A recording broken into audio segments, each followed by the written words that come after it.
My sister set me up by telling our parents that I am A and so they kicked me out of the house. When I was having my wedding, my father messaged me and wrote, "My name is Emma. If you told me a year ago that my own family would turn their back on me, I would have laughed. But that's exactly what happened. And it all started with my half-sister, Leah. Leah has always had a knack for drama, but I never imagined she'd destroy my life with one of her lies. Leah was the type who needed to be the center of attention all the time. Growing up, I tried to be a good big sister, even though we were never really close. Our dad remarried when I was 10, and Leah was born a few years later. She was the golden child, the one who could do no wrong. My dad and stepmother, Margaret, adored her, and she knew how to use that to her advantage. Leah knew she could manipulate people, but I didn't realize how far she'd take it. It started subtly at first. Leah would make small comments to Dad and Margaret about me, things like, "Emma's acting weird lately," or "Emma's been staying out late. I'm worried about her." At first, they didn't think much of it. I was 24, living on my own, trying to figure out my life after college. But Leah kept planting seeds of doubt, and I didn't even notice it until it was too late. One day, I got a call from Dad. His voice was tense, and I could feel something was off. "Emma, we need to talk," he said. "Can you come over?" I went to their house, not knowing that my whole world was about to crash down. When I walked into the living room, Margaret was sitting on the couch with her arms crossed, looking like she had already made up her mind about me. Leah was there too, looking way too innocent for someone who just turned my family against me. Dad didn't waste any time. "Leah told us something, and I need you to be honest with us. Are you on drugs?" I laughed because it was so absurd. "What? No, of course not. Where is this coming from?" Margaret's eyes narrowed. "Leah said she found some pills in your room when you stayed over last weekend." I froze. Leah hadn't been in my room, or so I thought. I never left anything suspicious there. "That's not true. I don't know what she's talking about." But Leah, with her wide eyes and fake concern, piped in. "I didn't want to say anything, but I've been really worried about you, Emma. You've been acting so strange, and I thought maybe you needed help." I stared at her, my mouth open in disbelief. "You're lying. I've never done drugs in my life." But it didn't matter what I said. Leah had already planted the lie deep in their minds. Dad and Margaret exchanged looks, and I knew they believed her over me. It didn't matter that I had never given them any reason to doubt me before. "That's not all," Margaret added. "Leah also mentioned you've been involved with questionable people." "Emma, are you selling yourself?" I felt like I'd been slapped. My own stepmother, someone who had raised me for years, was accusing me of being a prostitute, and all because of something Leah said. I couldn't believe it. "No, I can't believe you're even asking me that. Leah's lying." But again, my words didn't seem to matter. Leah had woven her web, and they were caught in it.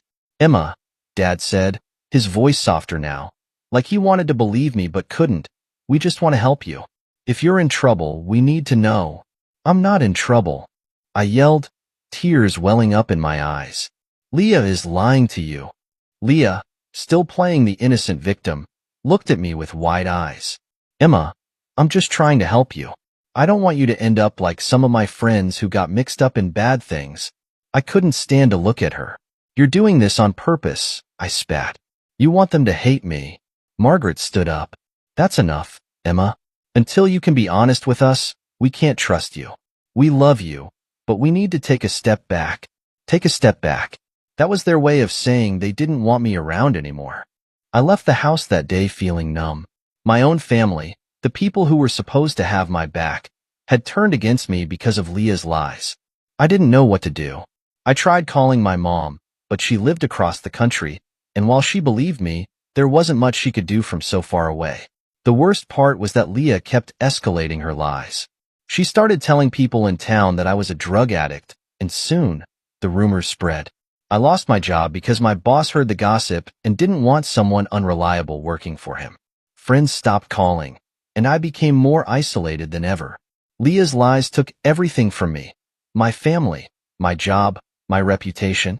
I was spiraling, and she was thriving on the attention. Every time I tried to confront her, she'd twist things around, making me look like the unstable one. The final straw came when Dad called me again, this time to tell me that they didn't want me coming around anymore. Emma, until you can get help, it's best if you stay away. We can't have you around Leah. She's been through enough. Been through enough? I was the one who had lost everything, and yet Leah was the victim in their eyes. I was done. I packed up my things and moved to a new city, hoping to start over. But the damage had been done. My relationship with my family was shattered, and I didn't know if it could ever be repaired. Months went by, and every time I thought about reaching out to them, I remembered the way they looked at me that day, like I was a stranger, not their daughter. I couldn't forgive them for that, and I definitely couldn't forgive Leah. But as time passed, I began to wonder if there was more to Leah's behavior. What kind of person lies like that, completely destroying someone's life? Was it just jealousy? Or was there something deeper going on with her? Not that it mattered anymore. I had to move on with my life, with or without them. It's been a year since everything fell apart, and while I've managed to rebuild some of what I lost, the pain of losing my family still lingers. I don't know if I'll ever be able to trust them again, or if they'll ever see through Leah's lies. But one thing's for sure. If they ever want me back in their lives, they'll have to face the truth about who Leah really is. I'm not holding my breath. After the confrontation with my family, things only got worse. I tried to move on, but it wasn't that simple. The betrayal was a wound that festered, growing deeper with each passing day. Leah's lies had infected my life, and I couldn't escape the consequences. It wasn't just the loss of my job or friends, it was the loss of my identity. Everything I thought I knew about myself was questioned, and it all led back to my father kicking me out of the house, the ultimate betrayal. The day it happened is still crystal clear in my memory. I had gone back to my father's house, desperate to make him see reason. Maybe if I explained everything calmly, face to face, he'd understand. I wanted to believe that somewhere inside him, the dad who raised me was still there. The dad who used to cheer for me at soccer games, who taught me how to ride a bike, who always said, family comes first. I wanted that version of my father back. But when I walked through the door, I immediately felt the tension in the air. Margaret was sitting in the kitchen, arms crossed, staring at me like I was something rotten that needed to be taken out. Leah, of course, was nowhere to be seen, but I knew she was around, probably listening from the shadows, waiting for things to fall apart like she always wanted. My father stood by the kitchen counter, his face stern, like he'd already made up his mind before I even spoke a word. "Dad, we need to talk," I began, trying to keep my voice steady. "You have to hear my side of this." He didn't respond right away, and that silence was suffocating. I could feel my heartbeat in my throat, pounding louder with each second that passed. Finally, he sighed. "I don't know if there's anything left to say, Emma. We've given you time. We've tried to help. You haven't helped me," I shot back, my voice shaking now. "You've only listened to Leah. Everything she's told you is a lie, and I can prove it. Please, just listen to me." Margaret shook her head, and I could feel her judgment piercing through me. "Emma, we've heard enough. Leah's been nothing but concerned for you, and you've done nothing to show us that she's wrong." The frustration boiled up inside me, and I couldn't hold it in anymore. Leah is lying because she's jealous. She's always wanted attention, and this is how she gets it. Don't you see? She's manipulating you. But my words fell on deaf ears. My father's expression didn't change.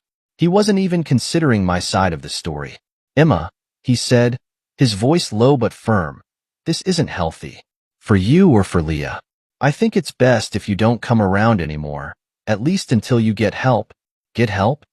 I repeated, incredulous. "You think I'm the one who needs help? I haven't done anything wrong. I'm not on drugs. I'm not selling myself. Leah made it all up, and you're throwing me out because of her lies." My father's gaze hardened. "We can't have this negativity in the house anymore. I'm sorry, but I need you to leave." Margaret nodded in agreement, her lips pressed into a thin line. "It's for the best." I stood there, stunned. This was it. They were choosing Leah's lies over me, their own daughter. I felt like I was being erased, like everything I'd ever done for them, every moment of love, every shared memory, was being wiped away in an instant. I looked at my father one last time, hoping for some flicker of doubt, some sign that he might reconsider. But there was nothing. He was lost to me. I turned and left without another word, tears stinging my eyes as I slammed the door behind me. The sound echoed in my head, a final, cruel punctuation to the life I once knew. The first few months after being kicked out were a blur of despair. I moved in with a friend, Jessica, who was kind enough to let me crash on her couch while I tried to get my life back together. But no matter how hard I tried to distract myself, I couldn't shake the feeling of abandonment. Every time I passed a family in the park, or heard someone mention their parents, a sharp pain shot through my chest. I couldn't stop thinking about Leah and how she had turned everyone I loved against me. Jessica tried to be supportive, but I could tell she didn't fully understand what I was going through. Maybe you should just reach out to them again, she suggested one evening while we sat on her tiny balcony. Maybe they've cooled down by now. You could. No, I interrupted, my voice bitter. They don't want me. They made that very clear. She looked at me sympathetically, but I could see the doubt in her eyes. I knew she wanted to help, but unless you've been through it, you can't really understand what it's like to have your family turn on you. To be betrayed by the people who were supposed to love you unconditionally. I spent the next few years trying to rebuild my life, but it wasn't easy. The rumors Leah spread had followed me. Even in the new city, whispers about me lingered. I applied for jobs, but each rejection felt like another nail in the coffin of the person I used to be. People looked at me differently, like I was damaged, untrustworthy. Then, about 2 years after I'd been kicked out, something unexpected happened. It was a Saturday afternoon, and I was working at a small cafe. I had finally found a steady job as a barista, and while it wasn't my dream career, it paid the bills. I was wiping down the counter when a man walked in. He looked vaguely familiar, but I couldn't quite place him. "Emma?" he asked, hesitating. I turned to him, curious. "Yeah." He smiled awkwardly. "You probably don't remember me. I'm Dylan. Leah's ex." My stomach dropped at the mention of Leah's name. Dylan? Oh God. I remembered him now. He had dated Leah for a few years back when we were younger.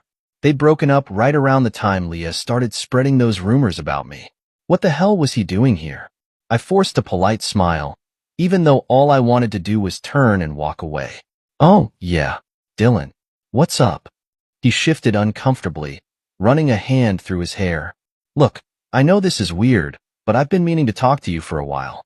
I wasn't sure if I should, but after everything that's happened, I need to clear my conscience." I raised an eyebrow. "Clear your conscience?" He sighed, looking genuinely remorseful. "It's about Leah, and the things she said about you. The drugs, the prostitution. It was all a lie." My breath caught in my throat. Hearing someone else say it, someone who knew Leah well, made it all the more real. "I know that," I said, my voice colder than I intended. "But my family doesn't." Dylan nodded, looking down at the floor. "I know.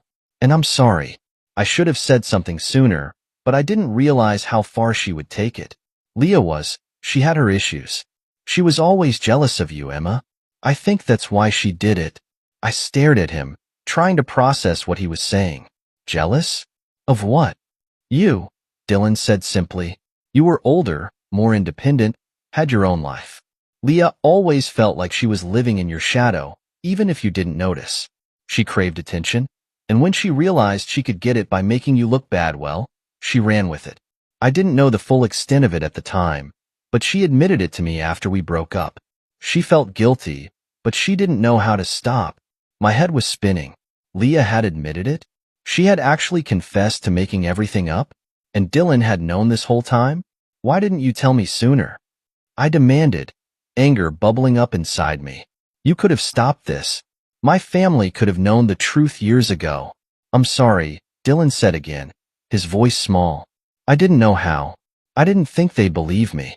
And Leah, she has a way of making people doubt themselves. She messed with my head, too. I shook my head, barely able to believe what I was hearing.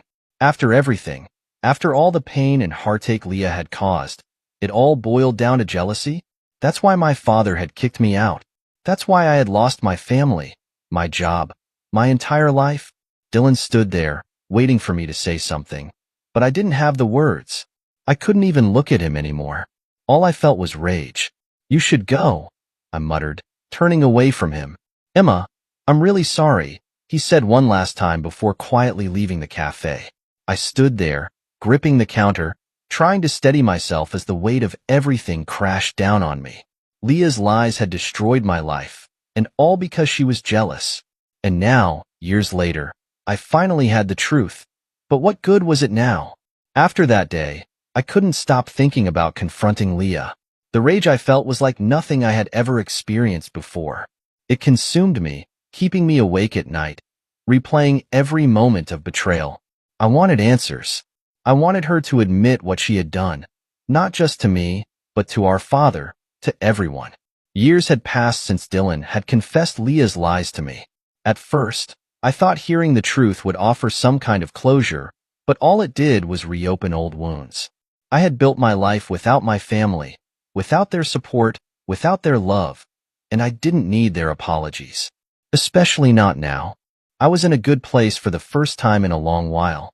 I had a new job I loved, working in marketing for a nonprofit, and, more importantly, I had found someone who accepted me for who I was, without the baggage of my past. Noah and I had met 2 years ago through mutual friends, and from the moment we started talking, everything felt easy. He didn't pry into my family life. He didn't judge me for the broken relationships. He just saw me, Emma, the person I had become despite everything. When Noah proposed, I felt like my life was finally coming together again. We were planning a small wedding, nothing extravagant. I didn't need a big celebration. What mattered was starting our new life together, building a family that wasn't poisoned by lies and betrayal. But, of course, life wasn't that simple. I hadn't spoken to my father or Margaret in years. After they kicked me out, I cut all ties. I moved cities, changed my phone number, and blocked them on social media. Every now and then, I'd hear through the grapevine that they were asking about me, but I never responded. Even after Dylan's confession, I didn't reach out. What would I say? That they believed a lie over me, their own daughter, and that I had to suffer because of their blind trust in Leah? I couldn't forgive them for that. Then one day, about 6 months into our wedding planning, I got an unexpected email. It was from my father. I stared at the screen for a long time before opening it. My heart pounded in my chest as I read his words. Emma, I've thought about you every day since you left. I know we made a terrible mistake believing Leah over you, and I can't tell you how sorry I am for everything that's happened. Margaret and I miss you more than words can say, and we want to make things right. I heard through a friend that you're getting married. I'd love to be there, to walk you down the aisle like I always imagined. Please, Emma, give me a chance to show you how sorry I am. I put my phone down, my hands shaking. He wanted to apologize. After all these years, after everything they had put me through, he wanted to make things right. For days, I couldn't stop thinking about it. No one noticed I was distracted and asked me what was going on, but I couldn't even find the words to explain. I hadn't told him the full story of what happened with my family. He knew they weren't part of my life, but he didn't know the extent of the betrayal. I had buried it so deep that it almost felt like another lifetime. Finally, one night, I sat Noah down and told him everything. About Leah, about my father and Margaret, about how they had turned their backs on me when I needed them most. I told him about Dylan's confession and how, even after hearing the truth, I couldn't bring myself to forgive them. Noah listened quietly, his face thoughtful, but he didn't push me to make any decisions. You don't owe them anything, he said, his voice soft. If you don't want them at the wedding, that's your choice. This is your day, Emma. It's about our future, not the past. His words brought me comfort, but they didn't make the decision any easier. Part of me still longed for the family I lost, even though I knew they could never be the same. I wanted my father to walk me down the aisle, to be there for one of the most important days of my life. But could I really forgive them for what they had done? A week later, I finally replied to my father's email. I told him I appreciated the apology, but I wasn't ready to forgive and forget. Too much damage had been done.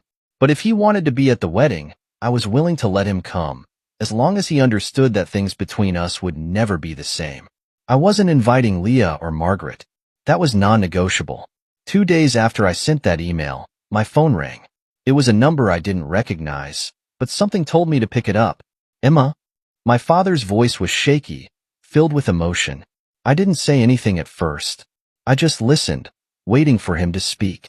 "I got your email," he said finally. "I'm so happy you're willing to let me come to the wedding, but I have to ask, are you really not going to invite Leah?" My stomach twisted. I knew where this was going. "No, Dad. Leah isn't invited. You know why." There was a long pause on the other end of the line. I could hear him breathing, trying to choose his next words carefully. "Emma, she's your sister. I know what she did was terrible, but she's still family. She's grown up a lot since then. She's sorry for what she did, and she wants to make amends." I could feel the old anger rising in me. "Dad, Leah destroyed my life. I lost everything because of her lies, and you and Margaret believed her without question. She doesn't get to just show up at my wedding and pretend everything is okay." "I understand that," he said, his voice pleading. "But this is a chance for us to all be together again, to start healing as a family. I can't come to your wedding if Leah isn't there. It wouldn't be right." I froze. An ultimatum. He was giving me an ultimatum on my wedding day. Invite the person who ruined my life, or he wouldn't come. "Are you serious right now?" I asked, my voice tight with disbelief. "I'm serious, Emma. I love you, and I want to be there for you. But I can't turn my back on Leah. She's my daughter too." I felt like I was going to be sick. "You're really going to choose her over me again?" I asked, my voice trembling with rage. "After everything that's happened, you're still taking her side?" "It's not about sides," he said desperately. "It's about family. We need to come together." "No," I said, my voice cold and firm. "What we needed was for you to stand by me when I needed you. You didn't. And now, when I'm finally happy, you're trying to ruin it again." "Emma, please don't do this," he begged. "We can fix this." "No, Dad. We can't." I hung up the phone, my hands shaking. Tears filled my eyes, but I refused to let them fall. I wouldn't let him, or Leah, or anyone else take this day away from me. I had fought too hard to get here. The months leading up to the wedding were bittersweet. On one hand, I was marrying the love of my life. On the other, my father wasn't going to be there. I had made my decision, and I stood by it, but it still hurt. Deep down, I had hoped he would choose me, that he would finally see how much pain he had caused by siding with Leah all those years ago. But he didn't. He couldn't. I tried to focus on the good things, picking out flowers with my maid of honor, Rachel, finalizing the menu, choosing the perfect dress. Noah was supportive through all of it, never once pushing me to invite my father or Leah. He understood that this wedding was about us and our future, not the broken pieces of my past. Still, as the day approached, I couldn't help but feel the absence of my family weighing on me. I knew my mom couldn't make it. She lived across the country, and we weren't close anymore either. She had tried to stay neutral during the whole mess with Leah, and while I didn't resent her for it, it created a distance between us that we never quite bridged. The night before the wedding, Rachel threw a small bachelorette party for me. It was just a few close friends, a lot of wine, and some good laughs. For a few hours, I was able to forget about everything and just enjoy myself. But as the party wound down and my friends left, I found myself sitting alone in my apartment, staring at the invitation to my own wedding. I had sent one to my father, even though I knew he wouldn't come. Part of me wanted to rip it up, to erase him from my life entirely. But another part of me, maybe the part that still longed for the family I lost, couldn't do it. The wedding day arrived, and it was everything I had dreamed of. The sun was shining, the air was warm, and as I stood at the altar with Noah, surrounded by our friends and chosen family, I felt at peace. I had made the right choice. My father wasn't there. Neither was Leah. And for the first time, I didn't feel the weight of their absence. I didn't need them to validate my happiness, to prove that I had moved on. I had found my own happiness, my own family, and that was enough.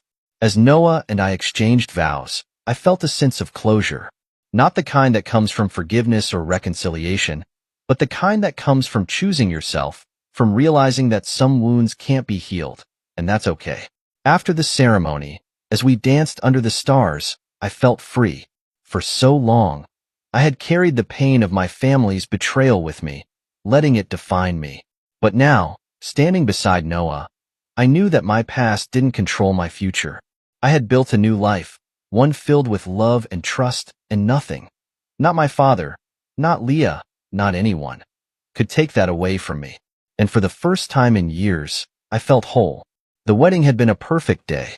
Standing with Noah at the altar, I had felt a sense of peace I hadn't known in years. It was the beginning of a new chapter, one that didn't involve the betrayals, lies, and heartbreak of my past. For the first time, I allowed myself to believe I could build a life free from the shadows of my family. But in the days following the wedding, as Noah and I returned from our brief honeymoon, reality set in. The weight of my decision to cut ties with my father, Margaret, and Leah hung over me. There had been no apology, no last-minute plea for forgiveness from them. I had made it clear by not inviting Leah and standing firm when my father issued his ultimatum that I was done. But the world doesn't simply stop when you make those decisions. People move on, and sometimes they spiral. About 2 months after the wedding, I got a call from a number I didn't recognize. I let it go to voicemail, but when I listened to the message, my blood ran cold. "Emma, it's Margaret. Please call me back. It's Leah. She's in the hospital. She tried to hurt herself. Please, Emma, we need you." I froze. Leah had tried to kill herself? For a moment, I felt sick to my stomach. Leah, the sister who had ruined my life, who had lied about me and torn my family apart, was in the hospital because she had tried to end it all. A wave of guilt swept over me, but I pushed it down. This wasn't my fault. Leah had made her own choices, and I wasn't responsible for them. Still, the fact that Margaret had reached out to me, begging me to come, weighed on me. I played the voicemail again, trying to gauge Margaret's tone. Was it desperation? Fear? Guilt? I didn't know. I hadn't spoken to her since I left, and now she was asking me to jump back into the mess I had fought so hard to leave behind. Noah was in the kitchen making dinner when I finally gathered the courage to tell him. "I got a voicemail from Margaret," I said, keeping my voice as neutral as possible. "Leah's in the hospital. She tried to hurt herself." He looked up from the stove, his brow furrowed with concern. "What did she say? Is Leah okay?" "They didn't give much detail," I admitted. "Margaret just said she's in the hospital and asked me to come." She sounded desperate. Noah wiped his hands on a towel and walked over to me, placing a comforting hand on my shoulder. "What are you going to do?" I shrugged, unsure. "I don't know. I've spent years trying to get away from all of them, from the damage they caused. But now, it feels like I'm being dragged back into it. I don't know if I can go." Noah's voice was gentle but firm. "Emma, you don't owe them anything. Leah made her choices, and your family made theirs. You're not responsible for what happened to her." His words echoed my own thoughts, but it didn't make the decision any easier. A part of me, the part that still remembered Leah as the little girl I once tried to be a big sister to, felt an obligation. But the rational part of me, the part that had rebuilt a life without their toxicity, knew I couldn't go back. That night, I lay awake, replaying the events that led us all to this point.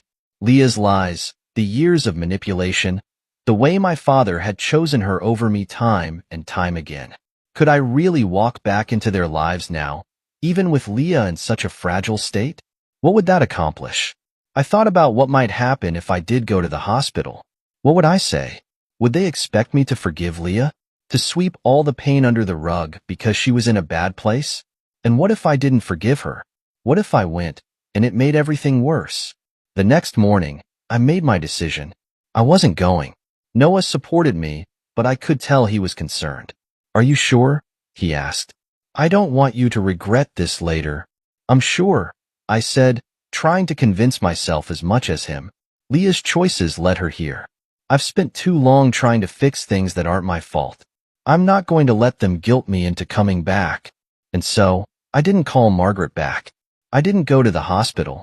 I stayed away, choosing the peace I had fought so hard for over the chaos my family always brought with them. A few weeks later, I received another voicemail, this time from my father. It was the first time I had heard his voice since the ultimatum before the wedding. "Emma, it's Dad. I know you're probably angry, and I understand why. But Leah's in rehab now, and I think it would mean a lot to her if you visited. She's getting help. She's admitted to everything she did, and she's trying to make amends. I know it's a lot to ask, but maybe it's time to start healing as a family. Please think about it. I deleted the message without replying. Leah was in rehab. She was getting help and admitting to everything she did, according to my father. But I knew better than to get sucked back into that web. Leah had been manipulating people for years, and while she might have been making amends now, it didn't change what she had done to me. It didn't erase the years of damage or the fact that my family had abandoned me when I needed them most. In the weeks that followed, I received more messages. Margaret called several times, leaving long, emotional voicemails about how Leah was improving and how they all wanted to be a family again. My father sent texts, asking me to visit Leah at the rehab facility, to give her a chance, but each time, I ignored them. I had made my decision. One afternoon, about 6 months after Leah's suicide attempt, I ran into Dylan. It was completely unexpected. Noah and I were out for lunch, enjoying a sunny Saturday, when I spotted him across the street. He saw me at the same time, and before I could avoid him, he was walking over. "Emma," he said, sounding surprised. "I didn't expect to see you here." I forced a smile, feeling a wave of discomfort. I hadn't seen Dylan since he confessed Leah's lies to me years ago. Seeing him now, after everything, felt strange. "Yeah, just out with Noah," I replied, nodding towards my husband, who was watching us curiously from the cafe table. Dylan hesitated for a moment before speaking again. "I don't want to intrude, but have you heard about Leah?" I stiffened. "I've heard enough. She's in rehab," he continued, ignoring the coldness in my voice. "She's really trying, Emma. I know she hurt you, but she's admitted to everything now. She's working through her issues. Maybe—" "Dylan, stop," I interrupted, my voice firm. "I'm happy she's getting help, but that doesn't change anything for me. I've moved on." Dylan looked at me, a mixture of sympathy and sadness in his eyes. "I get it. I really do. But people can change, Emma. Leah's trying to make amends." "Maybe. I don't need her amends," I snapped, my patience wearing thin. "I don't owe her anything. I spent years suffering because of her lies. I'm not going to let her back into my life now just because she feels guilty." Dylan sighed, clearly realizing he wasn't going to change my mind. "Okay, I just thought you should know." I nodded, wanting the conversation to end. "Thanks for telling me." He gave me a small, sad smile before walking away. Noah watched him go, then turned to me. "You okay?" I nodded, though I wasn't sure if I really was. Seeing Dylan had brought up old memories, old pain. But I wasn't going to let it drag me back into that dark place. "I'm fine," I said, trying to shake off the encounter. "I just want to focus on us, on our life." As time went on, the messages from my father and Margaret grew less frequent. Leah completed her stint in rehab and was apparently doing better. But I didn't care. I had made the choice to cut them off for good, and I wasn't going to look back. Sometimes, late at night, I'd find myself wondering what my life would have been like if Leah had never told those lies. If my father had never believed her, would we still be a family? Would things have turned out differently? But those thoughts were fleeting, and I always pushed them away. I had my own family now, with Noah. We were building a life together, one that wasn't stained by the toxic dynamics of my past. And that was enough for me. Eventually, the calls stopped altogether. My father and Margaret must have realized that I wasn't coming back, no matter how much they begged. Leah, too, seemed to understand that there was no fixing what she had broken. And so, I moved forward, leaving the past where it belonged, behind me.